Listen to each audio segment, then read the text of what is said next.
আজকে আমরা চলে আসছি সাভারের একটা সুন্দর রিসোর্ট, আর রিসোর্টটার নাম হচ্ছে লাজপল্লী। এই রিসোর্টে বিভিন্ন ধরনের ফল আছে। এই ফলগুলা নিয়ে আমি নেক্সটে কোনো একটা ভিডিও করব আপনাদের জন্য। আর এই ভিডিওতে আমি আপনাদেরকে দেখাবো এই রিসোর্টের জাম গাছ। ভাই জোস, কিন্তু পাকা জাম নাই ভাই।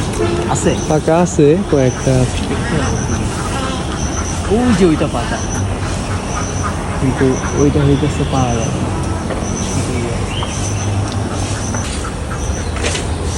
আপনারা কি জাম পারেন ভাইয়া? এটা খাইতে হবে।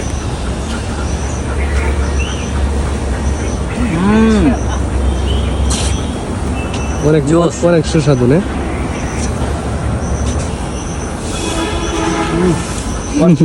এখানে আসলে একটা গ্রামের একটা ফিল পাওয়া যাবে।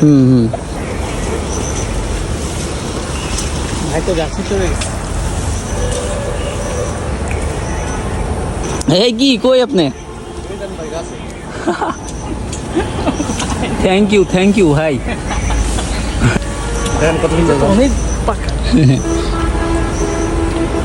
জোস। তো সকাল সকাল মানে নাস্তা না করে আগে জাম খাচ্ছেন নাকি? না, লোকটা সামলাতে পারলাম না, বুঝছেন? মানে Thank এত you, ভাই। সুন্দর জাম, একদম অনেক অনেক স্বাদ না? অনেক র একটা জিনিস আর কি, কোনো ভেজাল মুক্ত। ও আচ্ছা আচ্ছা, অস্থির অস্থির।